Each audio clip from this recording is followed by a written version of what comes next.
नमस्कार, हिमाचल खबरनामा में आपका स्वागत है। मैं हूं आपके साथ वर्षा पंवर। सबसे पहले नजर डालते हैं कुछ खास सुर्खियों पर।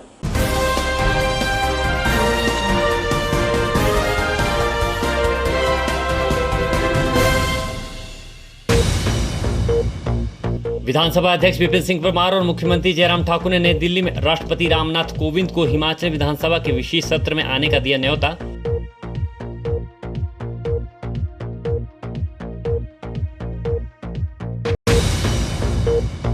हिमाचल प्रदेश कांग्रेस 21 दिनों के भीतर 7,730 बूथ कमेटियां करेगी गठित। बूथ स्तर पर कमेटियों में 5 से 12 नए कार्यकर्ता किए जाएंगे शामिल।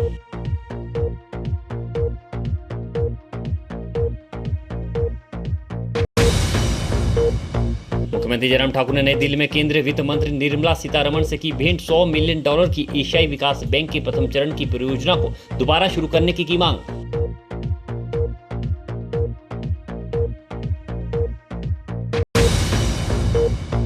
हिमाचल प्रदेश विश्वविद्यालय में पीएचडी की दृष्टिबाधित छात्रा मुस्कान फिर बनी चुनाव आयोग की यूथ आइकॉन।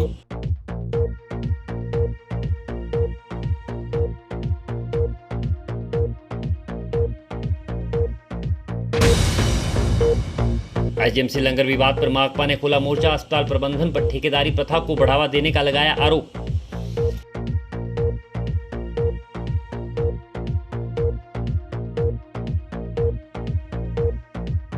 सुर्खियों के बाद अब खबरें विस्तार से।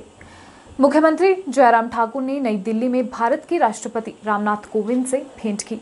मुख्यमंत्री ने राष्ट्रपति को प्रदेश के राज्योत्सव की स्वर्ण जयंती के उपलक्ष्य में विधानसभा के विशेष सत्र को संबोधित करने के लिए हिमाचल प्रदेश में आने का औपचारिक निमंत्रण दिया। उन्होंने राष्ट्रपति को जानकारी दी कि इस वर्ष 25 जनवरी को राज्य के 50 वर्ष पूर्ण हुए हैं और स्वर्ण जयंती के अवसर पर राज्य में वर्ष भर विभिन्न कार्यक्रम आयोजित किए जाएंगे। हिमाचल प्रदेश विधानसभा अध्यक्ष विपिन सिंह परमार और मुख्य सचिव राम सुभग सिंह भी इस अवसर पर उपस्थित थे। हिमाचल प्रदेश कांग्रेस 21 दिनों के भीतर 7,730 बूथ कमेटियां गठित करेगी। बूथ स्तर पर कमेटियों में 5 से 12 नए कार्यकर्ता शामिल किए जाएंगे। इन्हें प्रदेश कांग्रेस कमेटी परिचय पत्र भी जारी करेगी। इस संदर्भ में कांग्रेस प्रदेश अध्यक्ष कुलदीप सिंह राठौर ने राजीव भवन शिमला में प्रदेश कांग्रेस की बूथ स्तर पर कार्यकर्ता कमेटियों की देखरेख व कार्य आवंटन के लिए गठित पार्टी महासचिव एवं सचिवों के साथ बैठक की। उन्होंने कहा कि सभी जिला और ब्लॉक अध्यक्षों की सहमति के बाद तालमेल से बूथ कमेटियों का गठन किया जाना चाहिए। इनमें उन नए कार्यकर्ताओं को शामिल किया जाना चाहिए जो संगठन के प्रति समर्पित हों। जो हमारे 4 संसदीय क्षेत्र है वहाँ हमने एक जनरल सेक्रेटरी और एक सचिव जो है बूथ कमेटीज़ के लिए प्रभारी बनाए हैं। अभी हमारी जो बूथ कमेटीज़ है गठन का काम जो है चल रहा है। आज की इस मीटिंग में हमने स्पष्ट रूप से निर्देश दिए हैं कि 21 दिनों के अंदर जो है पूरे प्रदेश में हमारी ब्लॉक स्तर तक बूथ कमेटीज़ का जो है गठन होना चाहिए।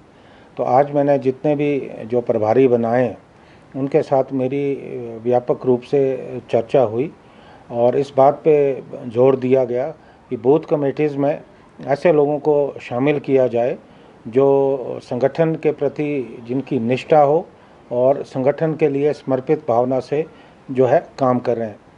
हमने एक फैसला और भी लिया है कि जो भी हमारी बूथ कमेटीज़ बनेंगी उन सब बूथ कमेटीज़ के जितने भी सदस्य होंगे उन सदस्यों को हम प्रदेश कांग्रेस कमेटी की तरफ से जो है पहचान पत्र जो है देंगे।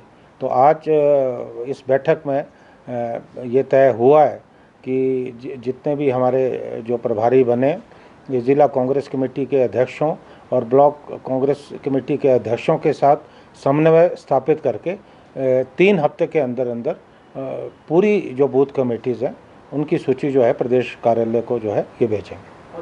हिमाचल प्रदेश में लुप्त होती जा रही शिल्प कला को बचाने और कलाकारों के हुनर को मंच दिलाने के मकसद से राजधानी शिमला के ऐतिहासिक गेयटी थिएटर में भाषा एवं संस्कृति विभाग ने राज्य संग्रहालय हिमाचल प्रदेश के साथ मिलकर 9 से 13 सितंबर तक 5 दिवसीय कला एवं शिल्प मेले का आयोजन किया है, जिसमें शिल्पकारों द्वारा अलग अलग उत्पाद प्रदर्शनी लगाई गई है।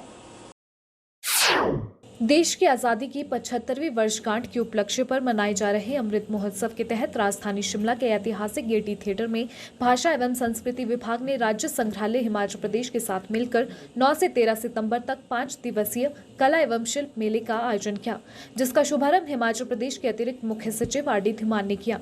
मेले में काष्ठकला की जादूगरी, हिमाचल के प्राचीन वाद्य यंत्र, बांस से बनी कलाकृतियां, कुल्लू किन्नौर के ऊनी वस्त्र व पत्थर की कलाकृतियां लोगों के आकर्षण का मुख्य केंद्र बनी रही। इस दौरान आर डी धीमान ने कहा कि कोरोना की वजह से सभी व्यवसायों पर बुरा असर पड़ा है। इसी को देखते हुए शिल्पकारों को उनकी कला को जीवित रखने के लिए विभाग ने यह प्रयास किया है। इससे जहाँ शिल्प कला का संरक्षण होगा, वहीं कलाकारों को रोजगार भी उपलब्ध होंगे। मेले के जरिए शिमला आने वाले लोगों को हिमाचल की कला और संस्कृति की जानकारी मिलेगी और कलाकारों को भी प्रोत्साहन मिलेगा। प्रदर्शनी में शिल्पकारों द्वारा बांस और चीड़ की पत्तियों से बनाए गए इको फ्रेंडली उत्पाद लगाए गए, जो लोग अक्सर लेना पसंद करते हैं। बता दें, मेले में प्रदेश के विभिन्न जिलों के करीब 18 स्टॉल लगाए गए। प्रदेश सरकार की ओर से एक अच्छा इनिशिएटिव है, जिसमें आर्टिस्ट को, क्राफ्ट पर्सन को अपने प्रोडक्ट को एग्जिबिट करने का, उनको बेचने का एक अच्छा अवसर है और सभी लोगों में बड़ा उत्साह है। 18 यहाँ स्टॉल लगाए गए हैं, 18 डिफरेंट कलाएँ का यहाँ प्रदर्शन भी है और इनफैक्ट लोगों को बड़ा उत्साहित हैं लोग के काफ़ी समय से कोरोना काल में घरों में बंद रहे और उनके स्टॉक्स भी बिल्डअप हो गए और परिवार में जो आय के साधन भी सीमित होने के कारण उनको इनकम उनकी इफेक्ट होगी।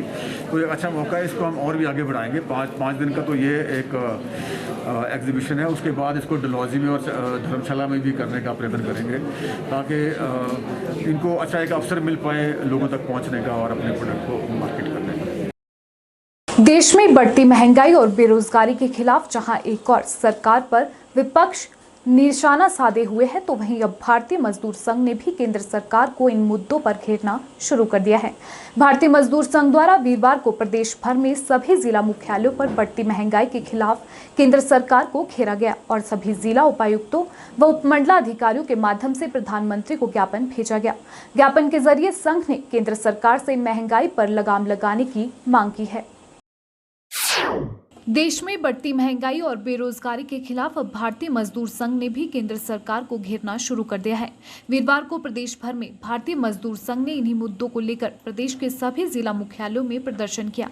राजधानी शिमला में भारतीय मजदूर संघ के जिला अध्यक्ष दिनेश शर्मा की अध्यक्षता में कार्यकर्ताओं ने उपमंडलाधिकारी शिमला के माध्यम से प्रधानमंत्री व मुख्यमंत्री को ज्ञापन सौंपा। वहीं जिला हमीरपुर में भी भारतीय मजदूर संघ के जिला अध्यक्ष तिलक राज शर्मा की अगुवाई में प्रतिनिधि मंडल ने उपायुक्त से मुलाकात कर औद्योगिक गतिविधियों में गिरावट, बढ़ती महंगाई, बेरोजगारी व वेतन में कटौती और आवश्यक वस्तुओं के दामों में बढ़ोतरी के खिलाफ प्रधानमंत्री को ज्ञापन भेजा और मांग की है कि सरकार जल्द कोई कदम उठाए ताकि लोगों को राहत मिल सके। आज भारतीय मजदूर संघ ने पूरे देश में और प्रदेशों में जिला मुख्यालयों पर, एसडीएम मुख्यालय पर, हर जगह, हर ब्लॉकों में अपना प्रदर्शन और ज्ञापन जिलाधीश महोदय के माध्यम से प्रधानमंत्री और मुख्यमंत्री को भेजा है।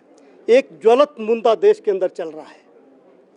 भारतीय मजदूर संघ ने काफ़ी समय से अपने विचार को लेकर, अपने मजदूरों कर्मचारियों को लेकर, अपने किसानों को लेकर एक अभी अयोध्या में कार्य समिति की बैठक की, जिसमें हमारे महामंत्री जी भी मौजूद थे। वहाँ पे एक निर्णय लिया गया कि देश के अंदर महंगाई का मुद्दा इतना व्यापक उठ रहा है कि इसके ऊपर कोई भी नियंत्रण इस सरकार का नहीं है। ये प्राइवेटाइजेशन को लेकर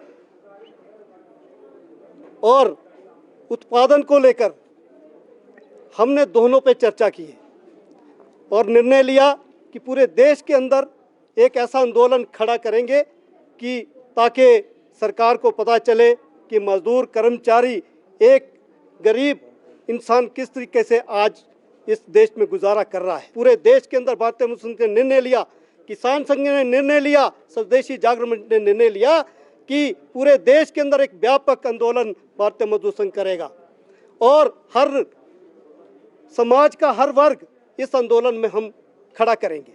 सरकार का कोई नियंत्रण नहीं। हम चाहते हैं कि उत्पाद के ऊपर जितना लागत आती है उसको एमएसपी के तहत लाया जाए और साथ में जो हमारा मूल्य है वो निर्धारित होना चाहिए कि उत्पादन पे कितना मूल्य आया और आगे लागत क्या आई, वो सारा करके हमारे को कंट्रोल करना चाहिए। ऐसा हमने पूरे देश के अंदर आज शिमला के मुख्यालय में भी हमने एडीएम के माध्यम से आज महामंत्री के नेतृत्व में शिमला के सभी कार्यकर्ता इकट्ठे थे और सबने एक जोर से एक ज्ञापन सौंपा है कि आने वाले कल में अगर सरकार नियंत्रण नहीं करती तो ये व्यापक आंदोलन पूरे समाज के साथ लड़ा जाएगा, हर वर्ग के साथ लड़ा जाएगा, हर इंसान को अपने साथ जोड़ा जाएगा। ये इसको आगे बढ़ाने की कोशिश करेंगे। भारतीय मजदूर संघ जिला का शिष्टमंडल जो है माननीय जिलाधीश महोदय के माध्यम से माननीय प्रधानमंत्री को ज्ञापन सौंप रहे हैं और ये आज का जो हमारा मांग पत्र है, भारतीय मजदूर संघ केंद्र भारतीय मजदूर के आह्वान पर आज पूरे भारतवर्ष में महंगाई के विरोध में भारतीय मजदूर संघ जो है वो ये ज्ञापन सौंप रहे हैं। और भारतीय मजदूर संघ मांग करता है कि जिस तरह प्रतिदिन डीजल की कीमतें बढ़ रही हैं, खाद्य वस्तुओं की कीमतें बढ़ रही हैं, तेल, दलहन और सभी दालें, ये सभी चीज़ें जो आज आसमान छू रही हैं। हमारा जो 2 दिवसीय बैठक केंद्र में हुई, उसने मिलजुल के निर्णय लिया कि अगर सरकार इसके ऊपर चिंतन मंथन नहीं करती है तो भारतीय मजदूर संघ अगला कदम भी उठाएगा। लेकिन इससे पहले जिलाधीश के माध्यम से प्रधानमंत्री को ज्ञापन सौंपेंगे और हमारा केंद्र नेतृत्व जो है वो भी इसमें पूरा प्रयास कर रहा है कि सरकार जो है इसमें खाद्य वस्तुओं में नियंत्रण लाए और ठेकेदारी प्रथा के ऊपर सरकार का जो है वो सरकार बढ़ावा दे रही है। हम तो ठेकेदारी प्रथा को कुछ हमारा समय पहले होता था कि हम सभी नेता जो लोग आज सत्ता में बैठे हैं, हम वो भी झंडा लेकर साथ चलते थे कि ठेकेदारी प्रथा बंद करो बंद करो। लेकिन आज जो है वो पूरे खंड स्तर से लेकर के राज्य स्तरों से लेकर के केंद्र तक जो है वो ठेकेदारी प्रथा को बढ़ावा दे रहा है। इसका भी भारतीय मजदूर संघ पुरजोर विरोध करता है। भारतीय चुनाव आयोग ने हिमाचल प्रदेश विश्वविद्यालय में पीएचडी की दृष्टिबाधित छात्रा और बेहतरीन गायिका मुस्कान को एक बार फिर अपना यूथ आइकॉन बनाया है। हिमाचल प्रदेश में बाधा रहित चुनावों के लिए राज्य कोऑर्डिनेंस और उमंग फाउंडेशन के अध्यक्ष प्रोफेसर अजय श्रीवास्तव ने बताया कि मुस्कान हिमाचल प्रदेश में होने वाले चुनावों में मतदाताओं को ज्यादा से ज्यादा संख्या में वोट डालने के लिए प्रोत्साहित करेंगी। लोकतंत्र में वोट डालने का सबका अधिकार है। बाधा रहित वातावरण ना होने से मेरे जैसे कई दिव्यांग व्यक्ति वोट डालने से वंचित रह जाते थे, लेकिन अब इस क्षेत्र में काफ़ी काम हो चुका है और भारतीय चुनाव आयोग ने 2017 और 2019 में मुझे यूथ आइकॉन बनाया था और मुझे लोगों को मतदान ज़्यादा से ज़्यादा मतदान करने के लिए प्रेरित करने का दायित्व दिया गया था। तो आगे भी मुझे आने वाले चुनावों में यूथ आइकॉन बनाया गया है और मैं आगे भी आने वाले चुनावों में लोगों को ज़्यादा से ज़्यादा मतदान करने के लिए प्रेरित करूंगी और इसके लिए मैं भारतीय चुनाव आयोग और हिमाचल चुनाव विभाग का बहुत बहुत धन्यवाद करती हूँ। भारतीय मजदूर संघ के बैनर तले आंगनबाड़ी कार्यकर्ताओं ने देश भर में जिला प्रशासन के माध्यम से बढ़ती महंगाई को लेकर प्रधानमंत्री को ज्ञापन सौंपा। वहीं शिमला में भी आंगनबाड़ी कार्यकर्ताओं ने उपायुक्त शिमला को ज्ञापन सौंपा। इस दौरान आंगनबाड़ी कार्यकर्ता व संघ के प्रदेश महामंत्री शीतल ने कहा कि आंगनबाड़ी कार्यकर्ता अपनी विभिन्न मांगों को लेकर आगामी 13 सितंबर को देश भर में डीसी और एसडीएम के माध्यम से प्रधानमंत्री को 5 सूत्रीय मांग पत्र सौंपेगी और मुख्यमंत्री जयराम ठाकुर से मुलाकात कर उन्हें भी 15 सूत्रीय मांग पत्र सौंपेगी। उन्होंने कहा कि आंगनबाड़ी में कार्यरत सभी कर्मचारियों को सरकारी कर्मचारी घोषित किया जाए और सामाजिक सुरक्षा देकर उन्हें उचित श्रेणी में शामिल किया जाए। आज हम यहाँ पे भारतीय मजदूर संघ के कार्यकर्ताओं के साथ आए थे, जहाँ हमने ज्ञापन सौंपा महंगाई को लेकर, जो पूरे ऑल ओवर इंडिया में आज सौंपा गया है डीसी और एसडीएम के माध्यम से। और साथ में आज हमने अपील की है सरकार से, प्रशासन से और अपनी कार्यकर्ता बहनों से कि हम 13 को आंगनवाड़ी की कर्मचारियों को इस समस्याओं को लेकर ज्ञापन और धरना देने वाले हैं और वो भी ऑल ओवर इंडिया में ज्ञापन और धरना दिए जाएंगे एसडीएम माध्यम से, तहसीलदार माध्यम से, क्योंकि अभी मानसून चल रही है तो मौसम और लैंडस्लाइड एक्सीडेंट की वजह से हमने थोड़ा अवॉइड किया है डिस्ट्रिक्ट लेवल पे इकट्ठा होने को। तो जहाँ पे प्रोजेक्ट लेवल पे या एसडीएम ऑफिस है, जहाँ एसडीएम ऑफिस दूर है, वहाँ पे हमने तहसीलदार ऑफिस से हमने रिक्वेस्ट की है सभी कार्यकर्ता से, वहाँ जाके अपने ज्ञापन और धरना प्रदर्शन या रैलीज निकालेंगी और अपनी जो डिमांड हमने जो माननीय प्रधानमंत्री जी को हमने सौंपा है 5 सूत्री मांग पत्र देंगे हम 13 को, और जो हम हिमाचल प्रदेश को माननीय मुख्यमंत्री जी को देंगे मांग पत्र, वो हमारा 15 सूत्री मांग पत्र है। और जिसके ऊपर हमने अभी पहले भी मार्च में अपनी मंत्री महोदय श्रीमती सरवीन चौधरी जी से भी हमने डिस्कशन की थी, लेकिन अभी तक उसकी ना कोई प्रोसीडिंग निकली है। मार्च के बाद अभी सितंबर आ गया, तो मेरे को लगता है अभी दोबारा से हमारे को उनके साथ बैठक करनी पड़ेगी कि आंगनवाड़ी कार्यकर्ता को जो प्री स्कूल की हमने डिमांड की थी, अभी 15 फरवरी को हम जब हमने धरना प्रदर्शन किया था पूरा ऑल इंडिया लेवल में, हमने उसमें यही डिमांड की थी कि जो आंगनवाड़ी केंद्र है उसमें प्री स्कूल की मान्यता देते हुए जो उसमें कार्यरत कर्मचारी है उनकी योग्य शैक्षणिक योग्यता के अनुसार उन्हें प्रशिक्षण देते हुए उनको अपॉइंट किया जाए उसमें। क्योंकि जैसे अब गवर्नमेंट ऑफिस है, यदि उसमें कोई अपडेट होता है तो वहाँ के कर्मचारियों को निकाल नहीं दिया जाता कि आप निकल जाओ जी हम वहाँ से ट्रेन लेके आएंगे। जैसे किसी टाइम में कंप्यूटर इंट्रोड्यूस हुआ था गवर्नमेंट ऑफिस में, तो जो वहाँ के उस सीट पे बैठा हुआ शख्स था उसी को कंप्यूटर में ट्रेंड किया गया था और उसके काम करना सिखाया गया था। इसी तरह से हम चाहते हैं कि जब हम अनौपचारिक प्री स्कूल इतने टाइम से चला रहे थे, जब उसको औपचारिक चलाने का समय आया तब भी हमें ये सेवा हमारे से छीनी ना जाए और हमें ही उसमें, हम ये नहीं कह रहे कि जो एजुकेटेड नहीं होगी वर्कर उसको भी लगाना, जो आपका पॉलिसी बनती है, जो भी RNP रूल्स बनते हैं, जो उसको क्वालिफाई करती है उसको उसमें अपॉइंट किया जाए। प्रदेश सरकार द्वारा घर द्वार पर ही जनता की समस्याओं के समाधान के लिए आरंभ किए गए जनमंच कार्यक्रम को एक बार फिर से शुरू करने का फैसला लिया गया है। इसी के तहत 12 सितंबर को नादौन विधानसभा क्षेत्र की राजकीय वरिष्ठ माध्यमिक पाठशाला कांगू में जनमंच का आयोजन किया जाएगा। 23वें जनमंच कार्यक्रम के लिए जिला प्रशासन हमीरपुर ने सभी तैयारियां पूरी कर ली है और जनमंच में 8 ग्राम पंचायतों की जन समस्याओं का निपटारा किया जाएगा। 23वें जनमंच कार्यक्रम के लिए जिला प्रशासन हमीरपुर ने सभी तैयारियां पूर्ण कर ली है। उपायुक्त हमीरपुर देव श्वेता बनिक ने जानकारी देते हुए बताया कि जनमंच कार्यक्रम में ऊर्जा मंत्री सुखराम चौधरी लोगों की समस्याओं को सुनेंगे। उन्होंने बताया कि कांगू क्षेत्र में प्री जनमंच कार्यक्रमों का आयोजन किया जा रहा है, जिसमें अधिकतर समस्याओं का निपटारा भी किया जा रहा है। वहीं उपायुक्त ने लोगों से जनमंच के दौरान कोविड गाइडलाइंस का पालन करने का आह्वान भी किया। उपायुक्त देव श्वेता बनिक ने बताया कि 12 सितंबर को राजकीय वरिष्ठ माध्यमिक पाठशाला कांगू के प्रांगण में जनमंच कार्यक्रम का आयोजन होगा, जिसके लिए तैयारियां मुकम्मल कर ली गई है। उन्होंने बताया कि प्री जनमंच कार्यक्रम के दौरान विभिन्न विभागों के द्वारा कैंप लगाकर लोगों की समस्याओं का निपटारा किया जा रहा है। उन्होंने बताया कि जनमंच में बतौर मुख्य अतिथि ऊर्जा मंत्री सुखराम चौधरी शिरकत करेंगे। उन्होंने बताया कि 12 सितंबर को सुबह 11 बजे से जनमंच कार्यक्रम शुरू किया जाएगा। उन्होंने क्षेत्र की 8 पंचायतों के बाशिंदों से जनमंच कार्यक्रम का लाभ उठाने की अपील की है। आपको पता है जनमंच एक फ्लैगशिप कार्यक्रम है प्रदेश सरकार का, जिसमें हम एक पब्लिक प्लेटफॉर्म में लोगों के समस्याओं को सुनते हैं और उनके निपटारा जो है वो ज़्यादा से ज़्यादा औसत में जो है ऑन द स्पॉट किया जाता है। और इसी के साथ साथ विभिन्न विभागों की प्रदर्शनियाँ, उनकी स्कीम्स, उनमें पात्रता रखते हुए लोगों की इनरोलमेंट, हेल्थ की और रेवेन्यू की कैंप्स इत्यादि सारी एक्टिविटीज़ जो हैं जनमंच के पहले और जनमंच के दिन भी की जाती हैं। इसी कड़ी में कोविड की दूसरी लहर के बाद इस बार पहला जो कार्यक्रम जनमंच का दोबारा रीशेड्यूल किया गया है सरकार द्वारा, वो हमारे नादौन विधानसभा क्षेत्र में कांगू पंचायत और उसके इर्द गिर्द 6-7 पंचायतों में जो है वो किया जाएगा।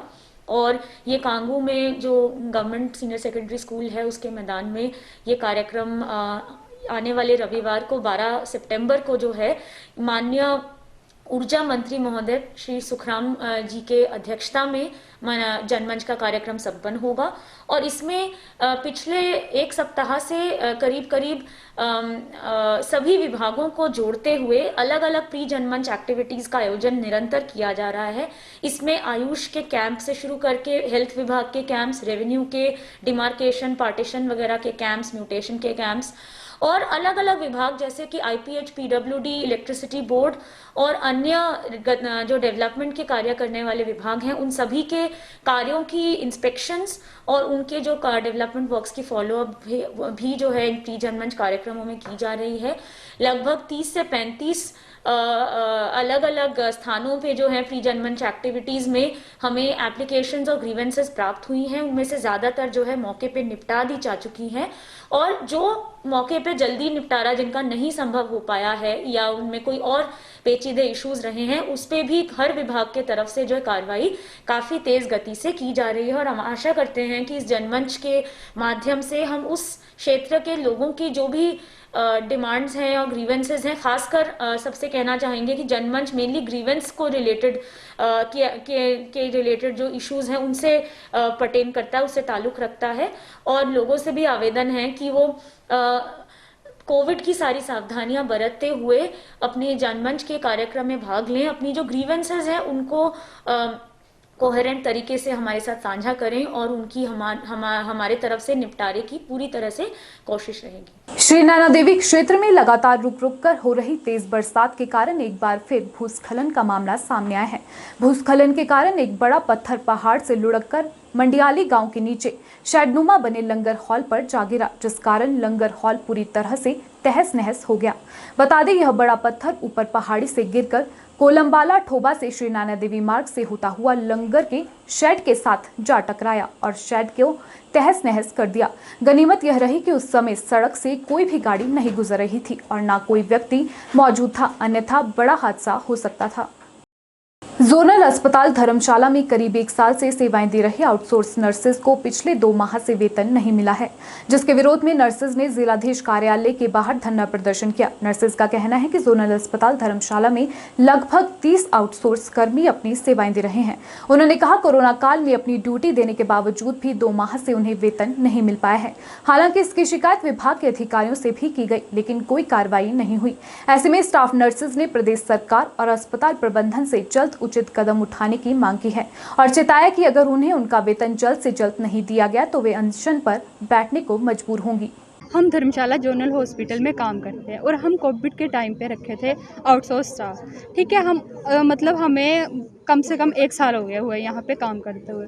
पहले स्टार्टिंग में क्या होता था कि हमारी सैलरी तो आती थी पर टाइम से नहीं आती थी। जैसे एक मंथ पीछे की 1 मंथ आगे आनी, टाइम से कोई भी सैलरी नहीं आती थी। लेकिन अभी पिछले 2 मंथ से सैलरी बिल्कुल रुक गई हुई है, कोई सैलरी नहीं आ रही है, ना स्टाफ नर्सेस की आ रही है, ना डाटा ऑपरेटर्स, ना लैब टेक्नीशियन, ना ही बोर्ड बॉयज़ की। हम सारे जो आउटसोर्स पे रखे हुए थे। लेकिन जब हमने आउटसोर्स पे हमें रखा था, जो हमें मतलब जो हमारे ठेकेदार थे उन्होंने हमें रखा था, तो उन्होंने हमें एक लेटर दिया था जिसमें उन्होंने लिखा था कि मतलब जब हम हॉस्पिटल में ज्वाइन करेंगे उस टाइम पे हम तुम्हें पूरी मंथ की सैलरी जो है वो 12,000 है। लेकिन हमें 12,000 किसी भी कैंडिडेट को 12,000 जो है वो नहीं मिली हुई है। हमें सिर्फ सैलरी मिलती है 8,648 रुपीज़। सभी को इतनी सैलरी आती है, कभी कभी किसी के तो इससे भी कम आती है सैलरी। और अभी पिछले 2 मंथ से जो है सैलरी बिल्कुल जो है हमारी बंद कर दी गई है। इसलिए हम डीसी ऑफिस के बाहर आए हैं ताकि ये कोई एक्शन ले। अगर कोई ये एक्शन यहाँ से हो जाएगा, मतलब हमारी सैलरी जो है प्रॉपर टाइम से आ जाएगी, सभी की सैलरी आ जाएगी, तो ये एक्शन जो है यहीं पे ख़त्म हो जाएगा। अगर ये भी कुछ नहीं कर पाएंगे तो फिर हम मुख्यमंत्री जयराम ठाकुर जी के पास जाएंगे, वो क्या एक्शन लेते हैं फिर हम तब मतलब इनका जो हमने डीसी के लिए जो है हमने 2-3 डेज़ के लिए जो हम वेट कर सकते हैं। फिर हम मुख्यमंत्री जी के पास जाएंगे, फिर देखेंगे कि वो क्या एक्शन लेते हैं। फिर उसके बाद हमें कहीं और जाना पड़ेगा तो हम उधर भी जाएंगे और हम अनशन के लिए भी बैठ सकते हैं। इसके लिए सारे जितने भी स्टाफ मेंबर्स हैं हमारे पास इस टाइम 35 to 40 हैं। लेकिन हम यहाँ पे अजे आए हुए हैं क्योंकि कोविड चला हुआ है, सोशल डिस्टेंसिंग है, इसलिए हम पूरी स्ट्रेंथ जो उसको लेके नहीं आए हुए हैं। तो हमारा यहाँ मतलब इनसे यही है कि हमारा एक्शन जो यहीं पे रोक दें और हमारा काम जो यहीं पे कंप्लीट कर दें, सैलरी जो हमारी प्रॉपर टाइम से आ जाए। हाँ जी, वो बोला था कि 2,000 पर मंथ आएगा, लेकिन वो अभी तक नहीं आया हुआ हमारे पास। वो उसका क्लिप है लेकिन आया नहीं, किसी भी स्टाफ को किसी को भी नहीं मिला हुआ है। अब जिला कांगड़ा के किसानों को धान की फसल को बेचने के लिए पंजाब का रुख नहीं करना पड़ेगा, क्योंकि जिला कांगड़ा में राइस मिल स्थापित करने पर विचार किया जा रहा है। इसी के तहत जिला प्रशासन ने संबंधित विभागीय अधिकारियों के साथ बैठक की। इसके लिए निजी पार्टियों को भी आमंत्रित करने की योजना बनाई गई है। जिला प्रशासन की माने तो राइस मिल खुलने से जिला के किसानों को राहत मिलेगी, क्योंकि वर्तमान में जिला में कहीं भी राइस मिल नहीं है। जिला कांगड़ा के विभिन्न हिस्सों में धान की खेती होती है। ऐसे में राइस मिल खुलने से एफसीआई के माध्यम से किसानों की फसल को लिया जा सकेगा। जानकारी के अनुसार फूड कॉर्पोरेशन ऑफ इंडिया का नियम है कि राज्य में राइस मिल होनी जरूरी है। DC Kangra doctor nipple Jindal ने बताया कि जिला में राइस मिल स्थापित करने को लेकर डीएफसी, एफसीआई के डीएम एपीएमसी के सचिव, टीआईसी के जीएम से बैठक करके जिला में राइस मिल खोलने को लेकर बैठक की गई। उन्होंने कहा कि मिल की स्थापना से किसानों को अपनी फसल पंजाब नहीं ले जानी पड़ेगी। इसके लिए निजी पार्टियों को अप्रोच किया जाएगा। सरकार की ओर से भी ऐसी पार्टियों को विभिन्न योजनाओं का लाभ मिलेगा। इसके लिए निजी पार्टियां डीएफसी या डीसी कार्यालय में संपर्क कर सकती हैं। देखिए, इसमें जो हमारा फतेहपुर और इंदौरा क्षेत्र है वहाँ पे धान की खेती की जाती है और यहाँ पे परंतु डिस्ट्रिक्ट कांगड़ा के अंदर कोई भी राइस मिल नहीं है। तो एफसीआई का जो प्रोक्योरमेंट का नियम है वो ये है कि उस स्टेट के अंदर जो राइस मिल होनी आवश्यक है और जहाँ से प्रोक्योरमेंट होनी है और वहाँ तक राइस मिल तक जो डिस्टेंस है वो 40 किलोमीटर से ज़्यादा नहीं होना चाहिए। क्योंकि यहाँ पे कोई भी राइस मिल नहीं है तो यहाँ के जो फार्मर्स हैं उनकी एंटिसिपेशन है कि उनको दिक्कतें आएंगी। तो उसके लिए आज हमने एक बैठक डीएफएससी और जो डिविजनल मैनेजर हैं एफसीआई, जो सेक्रेटरी हैं एपीएमसी और जीएम डीआईसी और हमारे जो अधिकारी हैं उनके साथ सबने एक बैठक की है, जिसमें हमने ये विचार किया है कि यदि जल्दी से जल्दी यहाँ पे कोई राइस मिल इस्टेब्लिश करते हैं तो यहाँ के फार्मर्स को सुविधा मिलेगी और आगे के लिए भी उनको बहुत सुविधा मिलेगी। उनको अपना जो प्रोड्यूस है वो पंजाब के अंदर नहीं ले जाना पड़ेगा और साथ में उनको यहाँ पे एफसीआई के माध्यम से ही प्रोक्योरमेंट संभव हो सकेगी। तो इस बाबत कुछ निर्णय लिए गए हैं और कुछ प्राइवेट पार्टीज़ को भी रिक्वेस्ट की गई है कि यदि वो यहाँ पे राइस मिल खोलना चाहते हैं तो उनको सरकार की तरफ से फैसिलिटेट किया जाएगा। तो इसका आउटकम पॉजिटिव एंटिसिपेटेड है और अगर ये हो जाता है तो यहाँ के फार्मर्स को काफ़ी राहत मिलेगी। शिमला जिला के ज्यूरी के समीप नेशनल हाईवे पर पत्थरों का गिरना भी जारी है, जिस कारण वाहनों की सामान्य रूप से आवाजाही नहीं हो पा रही है। वहीं नेशनल हाईवे अथॉरिटी की मशीनरी मार्ग को दुरुस्त करने में जुटी है। बीच बीच में हालात को देखते हुए वाहनों की आवाजाही की जा रही है। ऐसे में नेशनल हाईवे अथॉरिटी ने लोगों से बेवजह सफर न करने की अपील की है, क्योंकि नेशनल हाईवे पर लगातार बारिश के चलते पत्थरों के गिरने का खतरा बना हुआ है। हिमाचल प्रदेश के शिमला जिला के रामपुर उपमंडल के तहत ज्यूरी के समीप 6 सितंबर को नेशनल हाईवे पूर्ण रूप से अवरुद्ध हो गया था। हालांकि 2 दिन युद्ध स्तर पर कार्य चलाने के बाद यातायात बहाल हुआ, लेकिन ऊपर से पत्थरों का गिरना अब भी जारी है। नेशनल हाईवे अथॉरिटी की ओर से जोखिम के बीच मार्ग को बहाल करने का कार्य किया जा रहा है। नेशनल हाईवे अथॉरिटी के अभियंता ने बताया कि मार्ग पूर्ण रूप से दुरुस्त करने का प्रयास किया जा रहा है। उन्होंने बताया कि मार्ग से मलबा एवं पत्थर हटाते ही बीच बीच में वाहनों की आवाजाही की जा रही है। ऐसे में नेशनल हाईवे अथॉरिटी ने लोगों से अपील की है कि बेवजह लोग सफर न करें, क्योंकि नेशनल हाईवे पर लगातार हो रही बरसात से पहाड़ियों से पत्थरों के गिरने का खतरा अभी भी बना हुआ है। पर्सनल ये अपील है, पर्सनल मैं प्राधिकरण राष्ट्रीय मार्ग से हूँ। मैं सोच रहा हूँ कि मेरी बेवजह लोग सफ़र ना करें, क्योंकि यहाँ पर पत्थर ऊपर से गिर रहे हैं। 40 मीटर हाइट लगभग इसकी है, 100 मीटर लेंथ है, पत्थर कहीं से भी गिर रहे हैं। गाड़ियों को हम नहीं रोकना चाहते, हम चाहते हैं कि गाड़ियाँ चलती रहें, लेकिन बेवजह लोग भी तो आ रहे हैं। उनको भी मैं ये पर्सनली बोल रहा हूँ कि वो यहाँ ना आए, ना बेवजह सफ़र ना करें। ये मेरी अपील है राष्ट्रीय मार्ग के प्राधिकरण होने के नाते। मैं यही अपील करूँगा। कल का प्रोग्राम हमारा ये, वैसे हम रोड को चौड़ा करने की कोशिश कर रहे हैं जितना ये हो सकता है। गाड़ियाँ भी हम कुछ इंटरवल्स के बाद छोड़ रहे हैं, लेकिन जो ऊपर से हमारे स्किल्ड लेबर भी अगर हम ऊपर भेजते हैं, भेज नहीं पाएंगे हम उनको, क्योंकि ऊपर से लूज पत्थर जो हैं वो गिरते जाएंगे और उनको भी खतरा लगातार बनता जाएगा। इसीलिए मैं जनता से भी अपील करता हूँ कि बेवजह वो सफ़र ना करें। शिमला के आईजीएमसी अस्पताल में चल रहे लंगर विवाद पर अब मार्क्सवादी कम्युनिस्ट पार्टी भी ऑलमाइटी ब्लेसिंग संस्था के पक्ष में खुलकर सामने आ गई है। माकपा कार्यकर्ताओं ने इस पूरे विवाद में अस्पताल प्रबंधन द्वारा की गई कार्रवाई को दुर्भाग्यपूर्ण बताया और अस्पताल के बाहर धरना प्रदर्शन कर अपना रोष जताया।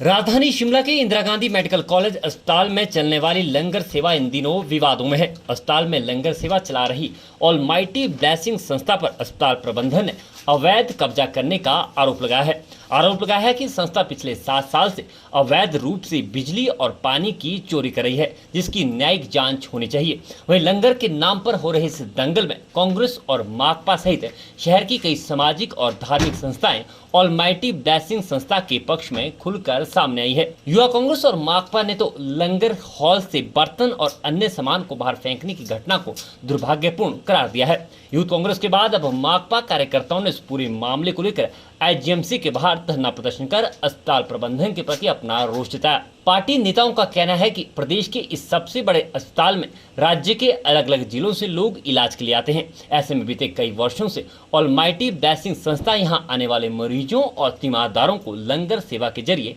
मानवता की सेवा में सराहनीय भूमिका निभा रही थी। लेकिन अचानक लंगर हॉल को खाली कराने की अस्पताल प्रबंधन की यह कार्रवाई सवालिया घेरों में है। प्रदर्शन के दौरान माकपा नेताओं ने अस्पताल में स्वास्थ्य सेवाओं के निजीकरण के आरोप भी लगाए।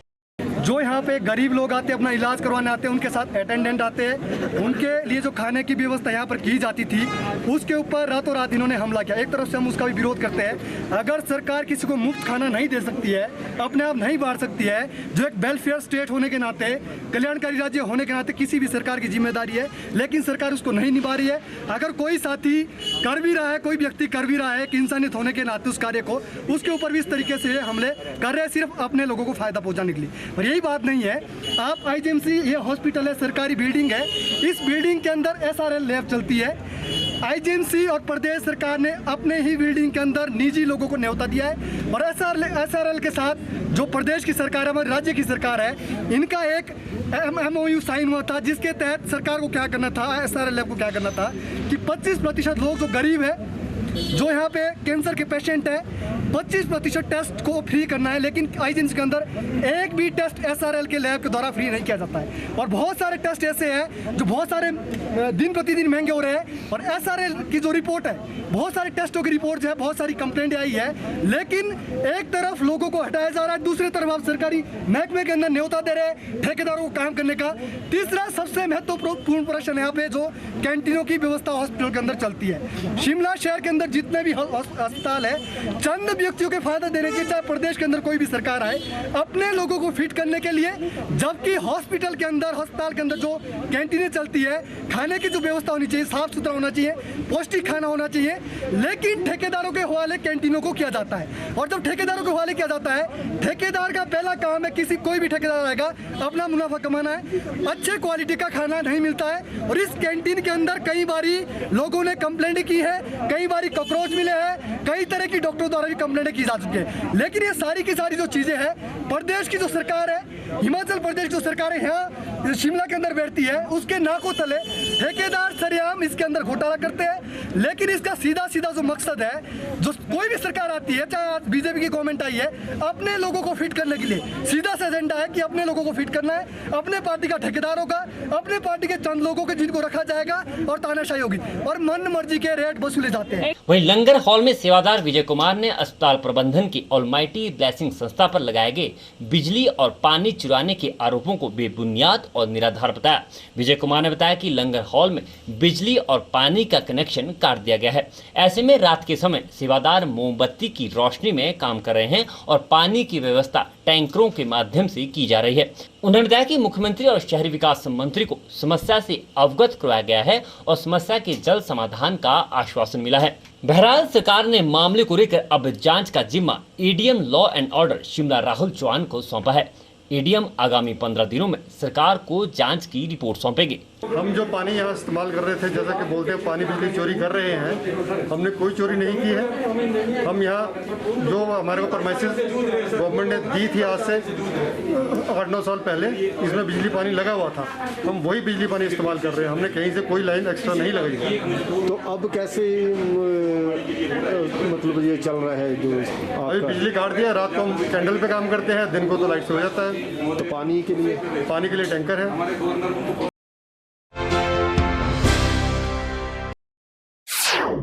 वर्ल्ड फिजियोथेरेपी दिवस पर डॉक्टर राजेंद्र नाहटा ने एक खेल संगोष्ठी का आयोजन किया, जिसमें संस्थापक और मुख्य कोच राइजिंग टैलेंट क्रिकेट अकादमी ऋषि चौहान और साइन कंस्ट्रक्शन लिमिटेड के निदेशक अजय ठाकुर ने बतौर विशेष अतिथि के रूप में शिरकत की। इस दौरान ऋषभ चौहान ने RTCA के छात्रों और शिमला जिला क्रिकेट संघ के छात्रों को आमंत्रित करने पर खुशी जाहिर की और पोषण, स्पोर्ट्स इंजरी, पुनर्वास और फिटनेस के बारे में जानकारी रखने पर बल दिया। साथ ही उम्मीद जताई कि भविष्य में खिलाड़ियों की बेहतरी के लिए इस तरह के कार्यक्रम आयोजित होते रहेंगे। हिमाचल खबरनामा के इस अंक में इतना ही। नमस्कार।